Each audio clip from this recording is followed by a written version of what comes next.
So, the book of Ruth. Well, before we get to that, I did email notes. So, if you haven't opened your emails up yet, there'll be a notes page there if that is useful. Or if you're in church, there are some at the back underneath the camera. There are 2 pages. Usually, I print one that's double sided, but for some reason, the printer wanted a fight and it printed on 2 separate pages. So, before we get into the first page of the notes, actually, let's start on the other page with the review. I think at the beginning of a new book, it's always helpful to refresh where we've been and where we're going. So we started, of course, with the Pentateuch, the first 5 books of the Bible that sets out the God of creation setting in motion his plan of redemption to get back to that state of his king ruling in his image in his land. And we know, of course, that he does that through the seed promise. In Genesis 3:15, the seed of the woman would crush the serpent and be bruised in the process himself. We see the covenant with Noah, that there will be blessing for God's people. We're commanded to be fruitful and multiply. The Noahic covenant includes an aspect of rest that we will return to, and includes animals being for food. Covenant with Abraham ties all the promises together so far: land, seed, a great nation in which that seed can develop, and rest will come into that as well in the promised land. And all of this is by faith in God. Then the covenant with Moses, God's people living in God's place, God's way, the promised land, and glorifying him in the process. And really, we see that come together in Joshua as they move into the promised land, God's conquest for his people, giving them the promised land, and Israel are to display God and his agenda. And in fact, we hear that from the likes of Rahab, that the people have heard about this God and how he has dealt with his people, Israel, and looked after them all the way from Egypt to bringing them into the promised land. Yet the Israelites are sinful and they can't complete God's agenda fully. The covenant is renewed in Joshua 24, but we get the impression that that's a bit cynical or skeptical, should I say. Joshua knows what's coming. He knows that the people won't be faithful, and he tells them so. Leviticus and Deuteronomy, of course, the failure of Israel is prophesied in those books. Moses knew right from the beginning that God's people would fail and that they would be kicked out of the land. But there are prophecies there of bringing them back in, but we're not there yet. So Judges is about that direction of decline, since Joshua came into the promised land, but then continued and got worse and worse and worse in their depravity. And we ended the book of Joshua with that. What's going to happen? How is God's plan going to work with these people and what they're doing with their depravity? Their leaders are bad, and the people are even worse. And against that backdrop of the blackness of Judges and the darkness and depravity of the people, we see the beauty of the book of Ruth. And it's a bit like a diamond in a jeweler's shop that has a black felt background. That black, dark background shows off the beauty of the diamond with greater depth. You can see the contrast better. And that's really what we see with the book of Ruth coming on the heels of the book of Judges.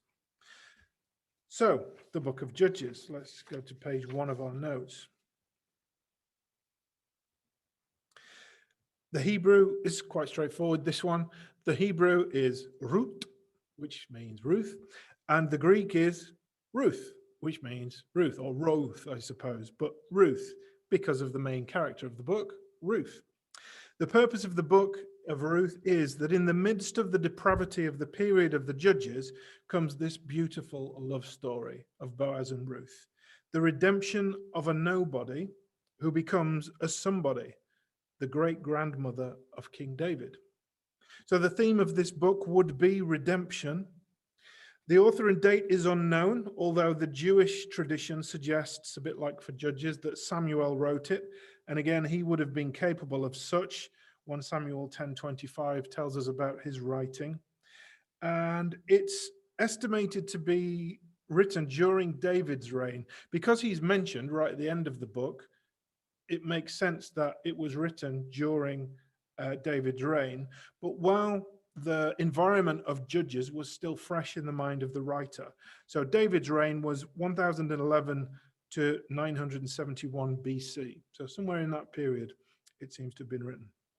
As for an outline, you might say, well, there's different ways to break it up. And as I've said before, an outline isn't inspired. It's not like you have to break it up any particular way. And in fact, the chapter numbers are not inspired either. So we can break it up into, as far as to say, any way we want, because there's indicators in the text that tell us how it might be split up. But one way to do it is to see these 4 acts. First, the ruin in Moab and the return to Israel, chapter 1. Second, reaping in the fields of Boaz. Third, the romance of Boaz and Ruth. And fourth, the redemption of Ruth, redemption for the world. Key scriptures that you may have heard of, chapter 1, verse 16, Ruth says to Naomi, your people will be my people and your God, my God. And at the end, chapter 4, verses 18 to 22, is the genealogy from Perez through to David via Ruth and Boaz. Key people, Ruth, the heroine of the book, a Moabitess from Moabite, whose Israelite husband died and who was later redeemed and married by Boaz. And like Rahab in Joshua 2, Ruth comes to fear the Lord and becomes part of the nation of Israel, even the line of King David and the ultimate Redeemer, Jesus himself. If you recall from our Christmas Day look at Matthew 1, verses 1 to 17, it included those 5 unlikely ladies that really showed the grace of the gospel in Jesus's lineage, because Rahab and Ruth, amongst others, are both there. Boaz, Ruth's kinsman redeemer, who married her and bore a son called Obed, who was the grandfather of David, and Obed was the son of Boaz, the grandfather of David. A note on the order of the books. In the Hebrew Bible, Ruth follows after Proverbs. If you know anything about Proverbs, Proverbs 31 is that famous passage of the ideal woman, or lady wisdom, if you like. And it seems the Hebrews the Jews put Ruth after Proverbs because Ruth is that perfect woman, so they thought. Whereas in our Bibles, this is the Protestant ordering of the books, is to put Ruth after Judges and before Samuel, because that's what fits with the history that it's describing. We're in the Judges period, and then right in the beginning, in chapter 1, verse 1, in the days when the judges ruled, there was famine in the land. So it's talking about that period. And Ruth really connects the chain from the period of the judges to the period of the kings, described in 1 Samuel and beyond. So Ruth is that link in the chain that goes from the judges to the kings arriving. As we see, David's lineage is delivered at the end of this book. So the first act of that outline, ruin in Moab and return to Israel. For the Israelites, the Moabites were a backward people in their mind. And if you remember, when we looked at Genesis in Genesis chapter 19, the Moabites came from Lot and his daughter. That incestuous relationship resulted in a child called Moab. And there's some humor, dark humor though it is, in that name, because Moab means, who is my father? As if to say, my dad is my granddad at the same time. That's confusing. So some dark humor there, but it makes sense, that name, who is my father? So that's where the Moabites stem. And so there is that stigma attached to the Moabites because of that. And all the way through the Pentateuch and beyond, we see that animosity between the Moabites and the people of Israel on their way to the promised land. This guy Elimelech at the beginning, in the days when the judges ruled, there was a famine in the land, and a man from Bethlehem in Judah, together with his wife and 2 sons, went to live for a while in the country of Moab. The man's name was Elimelech, his wife's name Naomi. The names of his 2 sons were Mahlon and Chilion. So this guy Elimelech, the name Elimelech means my God is king, or Elimelech, however you want to say it. My God is king. which is interesting because he wasn't really doing what his king said, because the people of Israel shouldn't have mixed with the Moabites. They were commanded to kick them out of the land, but they didn't. God's people shouldn't be in Moab, yet they married Moabites. So God is king in name, but perhaps not in action. So there was a famine in the land, and so to escape it, Elimelech went to Moab, and there Elimelech's son married Ruth, a Moabite woman, and the other son also married a Moabite woman called Orpah. So here we are, some of God's people in a foreign land. And it tells us quite quickly that Elimelech dies, so we know he's not the focus on the story. But Ruth and Naomi are, Naomi being Elimelech's wife. We see from this chapter, chapter 1, that Naomi is very bitter. In chapter 1, verse 8, we may not see it too clearly, actually. Naomi said to her two daughters-in-law, "Go back, each of you, to your mother's home." Being the mother-in-law, being in that family of Elimelech, she was effectively the matriarch. She was their mother. In this statement, we may not see it easily, but it's inferred, it's implied that, look, I'm not your mother. Get out of here. Go back, each of you, to your mother's home. May the Lord show kindness to you as you have shown to your dead and to me. May the Lord grant that each of you will find rest in the home of another husband. Now, that translation is not very helpful. It doesn't actually say another husband in the Hebrew. It'd be more accurate to say, find rest in the home. May each of you find rest in the home of her husband. Given the context, I would suggest that actually Naomi is being quite cynical. Just as your husband has died, may you find rest with them.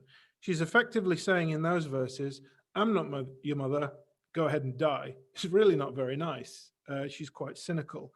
And whilst she kisses them there in verse 9, and the way they weep aloud, it suggests that it's a hopeless situation, really, and that Naomi is not being very nice. And we see more of that bitter attitude throughout. For example, when Ruth returns with when Naomi returns back to Bethlehem with Ruth, because Ruth is persistent and says, no, I want to come with you. Your God will be my God, your people, my people. Effectively, she has switched allegiance to the God of Israel. I want to be your people. Your God will be my God. When they get back to Bethlehem, in chapter 1, verse 20, the people of Bethlehem recognize Naomi and they say, hello, Naomi. Can this be Naomi? They say. And she responds, don't call me Naomi, she told them. Call me Mara, because the Almighty has made my life very bitter. The word Mara means bitter. So you can see she is very bitter, and she admits that herself. And her attitude and her terse replies demonstrate that she is very bitter. She says there, verse 21, I went away full, but the Lord has brought me back empty. Well, what about Ruth? Has the Lord brought you back empty, Naomi? Ruth, this woman who seems so far quite nice and well-meaning and devoted even to her, has come along with her. She's by no means empty. And as we see through the rest of the book, Ruth turns out to be the right kind of gal. She turns out to be very supportive and loving and, at the end of the day, faithful to Yahweh, the covenant God of Israel. So it seems no one likes Ruth. She's a Moabitess. Nobody, that is, except Boaz, until we get to the next chapter, chapter 2, reaping in the fields of Boaz. It seems now that the curse is lifted. So the judges period has been horrendous. And right at the beginning of Ruth chapter 1, it tells us there's this famine. Now, that was likely a curse from the Lord because of the disobedience of the Israelites, again, mixing with the Moabites, doing things that they shouldn't, and just their general depravity. But it seems by this point that the Lord has given them a reprieve because food is now available in Israel again. The fields are full. And when you look at the language, it seems that the Israelites, or at least this clan in Bethlehem, have the right kind of attitude again, just with the way they greet each other in chapter 2, verse 4. Just then Boaz arrived from Bethlehem and greeted the harvesters. "The Lord be with you." "The Lord bless you," they called back. So it sounds like it's a good environment that's focused on the Lord, and the Lord seems to have blessed them with a harvest. So Naomi goes out into the fields to see if she can glean some food. So I don't think we went into it in detail, but in the law that we read through, the Israelites weren't to pick up every single piece of wheat from the fields. They were to leave some at the edges and leave some behind as a kind of social security system so that those who didn't have could follow along behind the harvesters and pick up some bits of food and feed themselves. And that's what Ruth was hoping to do. Verse 4, just then Boaz arrived and made those greetings. Verse 5, Boaz asked the foreman of his harvesters, "Whose young woman is that?" The foreman replied, "She is the Moabitess who came back from Moab with Naomi." There's more than meet the eye in those verses there. He doesn't ask, "What's her name?" or "Who is this woman?" Whose young woman is that? He's asking, who are the parents of this young woman? Sounds to me like love at first sight. Boaz wants to know, who do I ask for this girl's hand in marriage? But the quick reply of the foreman is, you can't marry that one. She's not qualified. She is the Moabitess who came back from Moab. He doesn't say Moab once, but he says it twice just to underline it. She's off limits. Ruth said, "Please let me glean and gather among the sheaves behind the harvesters." She went into the field and has worked steadily from morning till now, except for a short rest. So she's from Moab, but she seems to have good character. She's worked hard. So Boaz said to Ruth, "My daughter." It's language of adoption, isn't it? "My daughter, listen to me. Don't go and glean in another field, and don't go away from here. Stay with my servant girls. Watch the field where the men are harvesting and follow along after the girls. I've told the men not to touch you, and whenever you are thirsty, go and get a drink from the water jars the men have filled." That's an interesting dynamic that the foreman has pretty much said, don't touch her, she's a Moabite, yet she gets to drink from the water this guy's probably carried. So maybe a bit of a what's the word? Telling off maybe of Boaz, of the foreman from Boaz. So he's shown his interest in Ruth right at the beginning.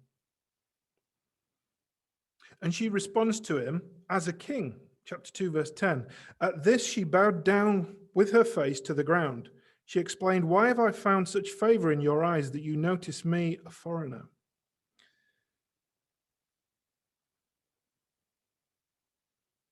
So she responds to him as one would a king, because Boaz is acting with the kind of righteousness and mercy and gentleness and justice, perhaps, of a true king, certainly a true king of Israel.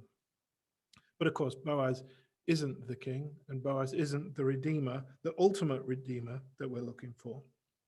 So that's reaping in the fields of Boaz, where Ruth and Boaz first meet. Then the romance of Boaz in chapter 3. There's nothing scandalous about what she does here. Naomi plotting a little, but at the end of the day, Ruth goes effectively to propose to Boaz in a private place. And in that sense, it's risky because if she got found out sleeping at the feet of this guy, if she got found out, people would probably add 2 and 2 together and make 5, and she could well be stoned as trying it on in adultery. And same for Boaz, it was a risk to him. But what she does here is she takes off her garments, she takes off her cloak, and the garments of widowhood, and changes them for garments of womanhood. Effectively shows that she is now available for marriage. And then the way she does this, she makes the proposal. I'm not going into the detail there, but in chapter 3, she's effectively proposing to Boaz. And Boaz responds positively, but not immediately, because there are some things to be worked out. Chapter 3, verse 18 tells us that Naomi says, "Wait until you find out what happens, for the man will not rest until the matter is settled today." So there's more to be done. So that's a quick shoot through the romance of Boaz and Ruth onto redemption of Ruth and redemption for the world. Chapter 4, all about redemption. Now, it seems Boaz is quite a sly fox when it comes to the Old Testament law, because Boaz realized that this woman, through Naomi, her connection to Israel, would need redeeming. Given the death of Elimelech, the head of the household, she would need redeeming in the Old Testament legal sense. And what Boaz does is he mixes together Leviticus 25 and Deuteronomy 25, which describe what they call levirate marriage and property rights, and he combines them together. So levirate marriage, as you'll know, as we've gone through the story so far, it was really important for Israelites that each of the tribes and the families and the clans, they had their inheritance from the Lord. That was all part of the plan of the Lord. And their civilization revolved around that plan and their inheritance. Such that it was important for you to have a connection to the land. If you remember Zelophehad's daughters, they had no males in the family anymore, and they wanted to make sure that their inheritance was secured. We read that in Joshua. Well, the way that inheritance was secured is that if a brother died, let me put it another way. I'm trying to give an example. If a man is married to a woman and the man dies, his brother is obligated to step in and to continue the family line. And that's what's going on here. Boaz joins that law with the need for the closest family relative to step in and to continue the family line, ultimately of Naomi, and property rights. He ties them together.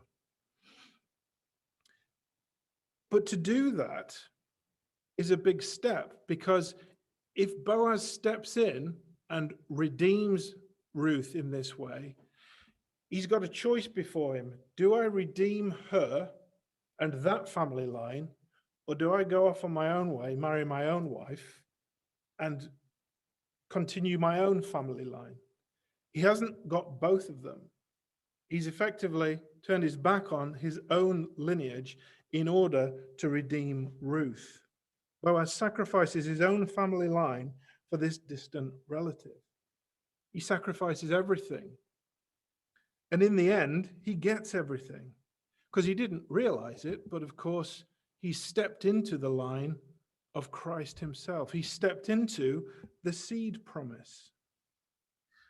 We see at the end, chapter 4, verses 18 to 22, this short genealogy from Perez to David. And it shows us the ongoing development of the seed promise. We look through the genealogies through Genesis that tell us this is important.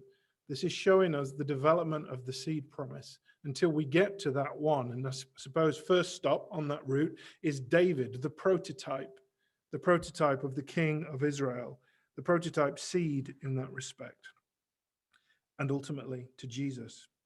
So here in Ruth, a nobody, a Moabite, an outcast woman, widow, becomes a somebody.